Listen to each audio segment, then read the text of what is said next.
यीशु है, praise the Lord.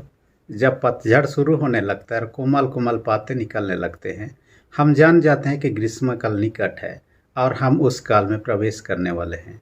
वैसे ही अंत के दिनों में आने से पहले कई प्रकार की घटनाएं, कई प्रकार की चीज़ें होंगे, कई प्रकार के चिन्ह होंगे, जिसे देखकर हम समझ सकते हैं अंत के दिन निकट आ गया है।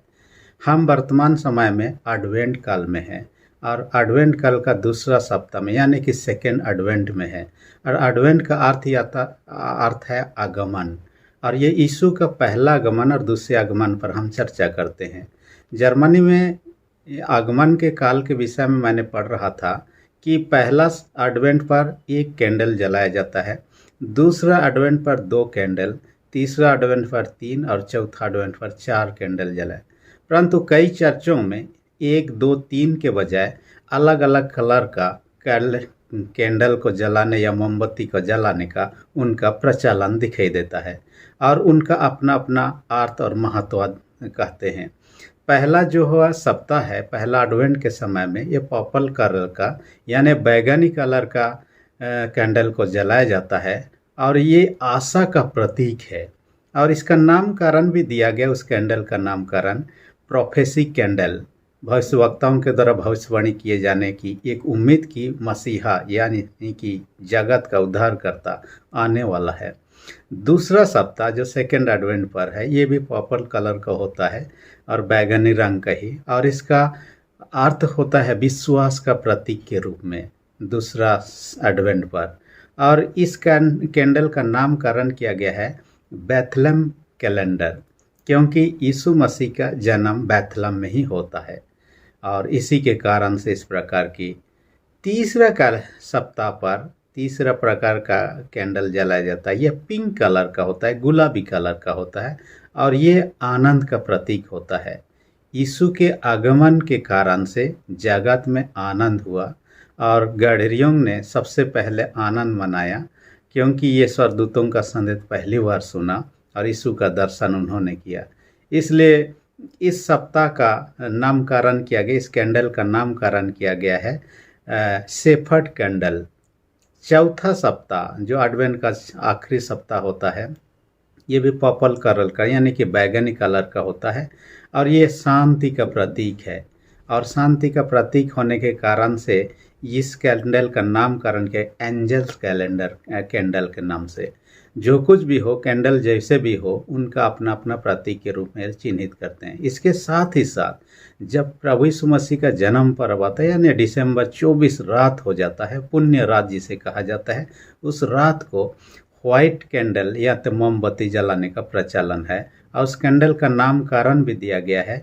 ये क्राइस्ट कैंडल के नाम से जाना, यह यीशु का कैंडल के नाम से जाना जाए। व्हाइट इसलिए कि वह शुद्धता का प्रतीक है। यीशु मसीह जो जगत के पापों को शुद्ध करने के लिए आया और वह खुद ही शुद्ध था, परंतु आपके मेरे खातिर उनको आना पड़ा और अपना प्राण देकर हमें शुद्ध करना पड़ा। हम आज आगमन के सीजन में हैं। लूका 17 अध्याय उसका 20 से 30 पद के अनुसार में अंत के दिनों का चिन्ह के बारे में हम चर्चा करेंगे। देखिए, अंत के दिन के चिन्हों का कई चर्चा है, कई प्रकार के चिन्ह हैं, परंतु सभी पर हम चर्चा नहीं करेंगे। यहाँ जो कुछ भी लिखा गया है 20 से 30 उसी के अंतर्गत में हम चर्चा को सीमित रखेंगे। सबसे पहली विशेष बात है, फरीसी लोग यीशु के पास आकर बोलने लगे, परमेश्वर का राज कब आएगा? उनको लगता है परमेश्वर का राज किस प्रकार होगा, जैसे कोई स्टेट का राज होता है अपना, जैसे कोई उड़ीसा राज हो गया, झारखंड, बिहार, उत्तर प्रदेश, ऐसा राज होता है।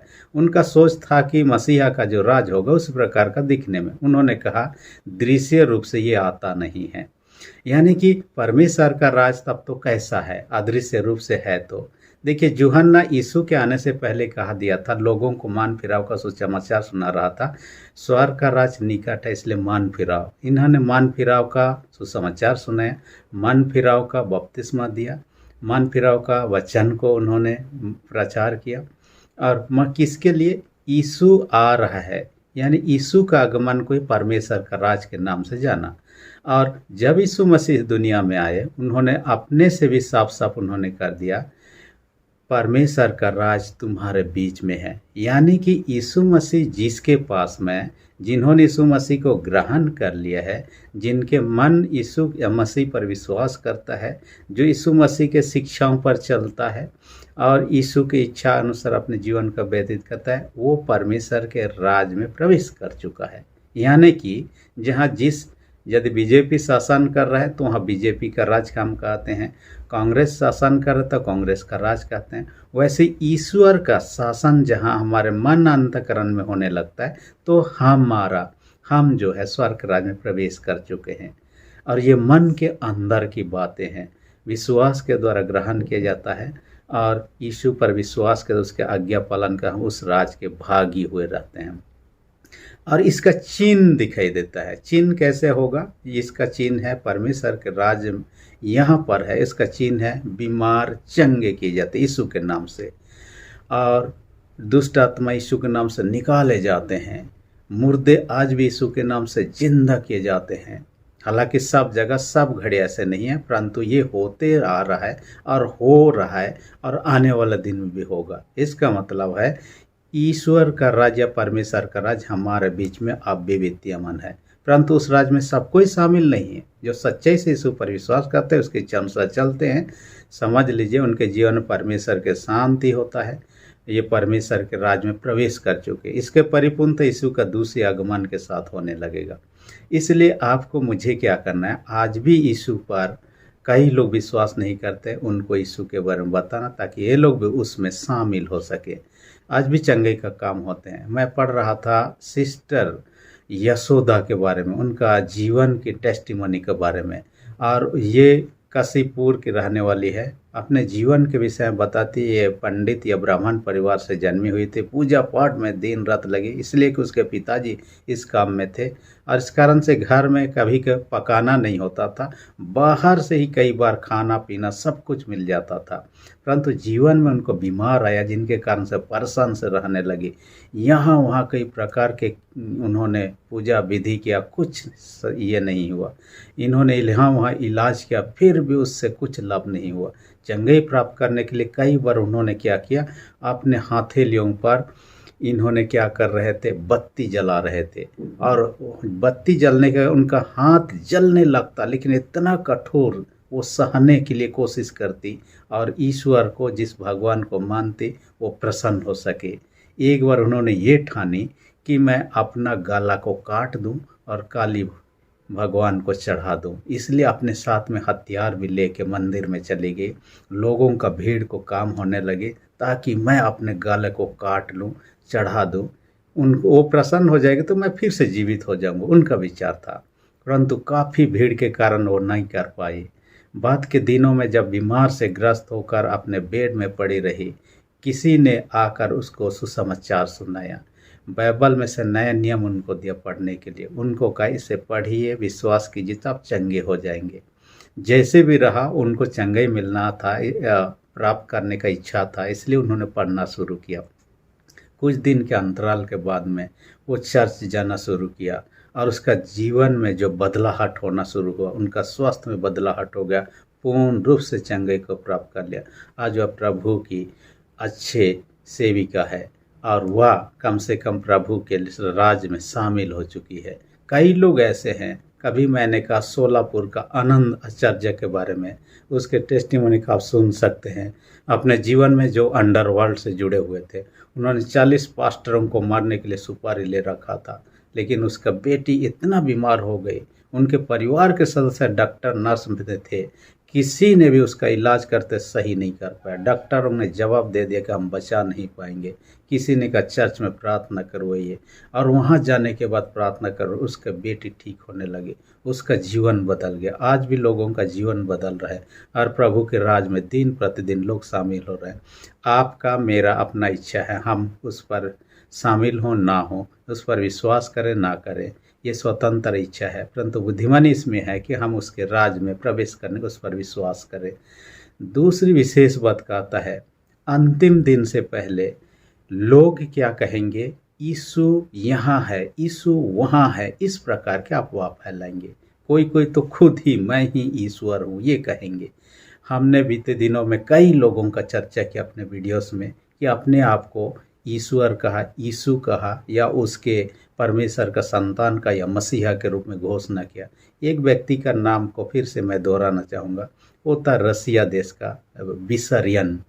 ये लगभग 1961 में जन्मा, 1961 में जन्मा। तो उनका सेना में था, किसी गलती का निकाल दिया गया। बाद में उन्होंने कलीसिया की स्थापना की। ऐसे कलीसिया की स्थापना किया, उन्होंने अपने चर्च का नाम दिया church of the last testament. और उन्होंने कहा मैं आखिरी नियम को लिखूंगा और जो लिखूंगा उसी के अनुसार चलने वाला है। वो अपने आप को यीशु बताने लगा, यानी कि जगत का मसीहा बताने लगा, और लोगों को कहने लगा मैं लोगों का उद्धार करने के लिए आखिरी बार आया हूँ। और लोग उसके अनुयायी होने, हजार के हजार लोग, और उनको कहने लगा आप लोगों को गोश्त भात से दूर रहना है और सादा का सादा खाना है, साथ ही साथ अपना जीवन को सिंपल रखना है। लेकिन उन्होंने एक बात को कहा, यदि अपने पत्नी से आप नाखुश है उसे त्याग दीजिए और दूसरे के साथ में रहिए या शादी। और उन्होंने अपने जीवन में ऐसा ही किया, अपने पूर्व पत्नी बच्चों को त्याग कर एक 19 साल की लड़की से शादी किया और इस तरह से उनसे भी बच्चे हुए। परंतु जो कुछ भी हो, 2020 में विवाद के कारण से पुलिस ने उसको अरेस्ट किया। लोग उसके काफ़ी अनुयायी थे, अब भी हैं। ऐसे लोग दुनिया में हर समय में आते रहते हैं।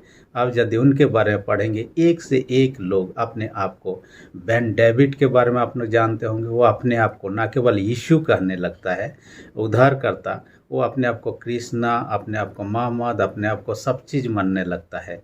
इस प्रकार की कई लोग आए और अब भी हैं वे अपने आप को। आज वर्तमान कलीसिया में इस प्रकार की बातों को भी हम देखने पाते हैं। मैं हूँ ये ना कहकर हमारे कलीसिया में यीशु है, आपके कलीसिया में नहीं है, इसलिए हमारे कलीसिया में आप यहाँ आ जाइए। कई लोगों को इस प्रकार की भरमाने की बात है। तो यहाँ वचन में साफ साफ कोई कहे कि यीशु यहाँ है, यीशु वहाँ है, उसमें अब विश्वास मत कीजिए, वहाँ चले भी मत जाना। यहाँ साफ साफ मना दिया, ऐसा कहने से उनके कहने पर न मत जाइए कहता है। यहाँ कहता है, देखिए जो लोग ऐसे कहते हैं उनके झूठे शिक्षक के रूप में कहा गया। मत्ती 24 अध्याय में आप देखिए 5 पद में देखिएगा, वे लोग ऐसे झूठे शिक्षक लोग अपने आप को लोगों को भरमाने के लिए आने वाले दिनों में निकलेंगे, ऐसा कहा गया है। और ये लोग क्या कहेंगे, परमेश्वर, पहली बात है परमेश्वर की इच्छा को बताने के बजाय अपनी इच्छा को बताने लगते हैं। दूसरी विशेष बात, ख्रिस्त का अनुयायी लोगों को बनाने के बजाय अपना अनुयायी बनाने का काम करते हैं लोग। तीसरी विशेष बात कहता है, वे प्रभु को महिमा, आदर, प्रशंसा देने के बजाय खुद आदर, महिमा, प्रशंसा लोगों से पाना चाहते हैं। और शैतान तो यही बात किया, लूसीफर जो है, प्रभु को महिमा देने के बाद खुद प्रशंसा महिमा पाना चाहा और इस कारण से वो पतित हो गया। आगे देखिए, वो एकता लाने के बजाय लोगों के फूट का कारण बन सकते हैं। वे लोग सबों से प्रेम करने के बजाय अपने ही प्रियों के साथ प्रेम करने और दूसरों को नफरत करने की बात कर सकते हैं। और ऐसे लोगों को आप समझ लीजिए कि ये लोग इसी कैटेगरी के हैं और हमें इनसे दूर रहना बेहतर है। यीशु मसीह की कोई व्यक्ति उद्धार किसी कलीसिया के द्वारा नहीं प्राप्त कर सकता। कोई व्यक्ति या पास्टर, बिशप, मॉडरेटर किसी को उद्धार नहीं दे सकता। उद्धार सिर्फ यीशु मसीह के द्वारा। आप चाहे देश में रहे, विदेश में, आकाश में रहे, नीचे रहे, कहीं भी रहे, कलीसिया में रहे, कलीसिया से बाहर रहे, यीशु के साथ आपका विश्वास और मेरा विश्वास दृढ़ होना चाहिए, उसके संगति में बने रहना चाहिए। ये मुख्य बात है। तीसरी विशेष बात जिस पर हम चर्चा करेंगे, अंतिम दिनों का चिन्हों के रूप में कहता है यीशु का आगमन बिजली के समान होगा। यहाँ पर कहता है यीशु के आगमन बिजली के समान। इसलिए आप ये ना सोचे यीशु आएंगे उस समय मैं तैयारी कर लूँगा ताकि उस राज में भागी हो सकूँ। ऐसा होगा नहीं, क्योंकि बिजली हम देखते हैं अचानक से चमकती है, 1 सेकेंड भी नहीं लगता है, जबकि हम देखते देखते इधर उधर बिजली चमक जाती है और हम यहाँ से भागने, कहीं छुपने का मौका तक नहीं पाते हैं। बिजली के न केवल चमकती है, उसके साथ उसका तेज जो है गिरता है। बिजली गिरने के कारण से कई पेड़ सब जल जाता है, कई सारे चीज़ नुकसान पहुंच जाता है। मैंने यहाँ तक देखा, एक परिवार में मैं विजिट के लिए गया हुआ था, जिस परिवार में बिजली गिरा और किन पर गिरा, उनके घर में जो बकरी थे 17 बकरी मरे गए। हालांकि एक तरफ में दूसरे रूम में परिवार के लोग थे, वो लोग बच गए। दूसरे तरफ बिजली मारा और सारे जानवर नष्ट हो गए। बिजली जो गिरता है बहुत ही खतरनाक होता है। कहा जाता है 10 करोड़ वोल्ट का होता है और उसका ताप जो होता है, गर्मी जो होता है 27,000 सेल्सियस होता है। देखिए सूरज का जो ये है गर्मी भी है उतना नहीं होता है, उससे ज़्यादा गर्मी ये होता है, हालांकि थोड़े समय के लिए होता है।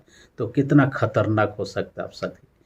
उससे बचने के लिए, बिजली गिरने से बचने के लिए लोग क्या करते हैं आप जानते हैं, लाइटिंग अरेस्टर लगाते हैं अपने अपने छत पर, ताकि बिजली जब गिरता है वो क्या करता है उसे टान लेता है और ज़मीन में ले जाता है और घर को, लोगों को खतरों से बचा लेता है। तो यीशु बिजली की नहीं आने वाला है, तो आपको मुझे भी वैसा ही उससे बचने का उपाय होना चाहिए। माने हम यदि गलत में रहेंगे, यीशु का बिजली के नहीं आने के बाद हम दंडित किए जाएंगे। हम यदि सही रहेंगे हम पुरस्कृत किए जाएंगे, हम उसके परमेश्वर के राज में हमेशा रहने वाले। इसलिए हमें तैयारी की आवश्यकता है। उस दिन आया नहीं है, उस दिन तैयारी का समय नहीं, पहले से हम दूर से जब खतरे को देखते हैं पहले ही तैयार हो जाना। मैं अपने स्कूल के दिनों का एक दोस्त के बारे में बताना चाहूँगा। मेरा दोस्त काफ़ी अच्छा मित्र विलियम हेम्ब्रम। और अपने दिनों में जब हम एक साथ पढ़ाई करते थे, एक दिन क्या हो, एक पागल कुत्ता आ रहा है, दूर से आते हुए देखा। उन्होंने देखने के बाद छुप जाना चाहिए, कहीं इधर उधर चले जाना चाहिए। उसने कहा आओ आओ। कुत्ता जब आ रहा है पागल को तो उसे निमंत्रण का आइए आइए, वो बहादुरी दिखाने का कोशिश। जैसे पागल कुत्ता आया, ऊपर जंप किया। व्यक्ति जंप करे, कितना ऊपर जंप करेगा, जंप किया फिर वहीं गिरा। उसके बाद उसका पैरों में ही काट डाला और पैरों में काटा, इस कारण से उनको इंजेक्शन कई लेना पड़ा। और उस समय का इंजेक्शन काफ़ी भयानक दर्दनाक हुआ करता था और उनको उसका सामना करना पड़ा। असल में वो छुप सकता था, समय था दूर से आते समय ही, लेकिन आ जाओ वो चैलेंज करने लगा और बचने का कोई भी प्रयास नहीं किया। इसलिए बुद्धिमानी इसमें है। नीति वचन 22:3 में बुद्धिमान व्यक्ति विपत्ति को आते हुए छिप जाता है। उनको करना चाहिए तब विनाश आने से पहले अपने आप को बचने का उपाय कर लेना है। और बचने का उपाय है कि हम यीशु के शरण में आए।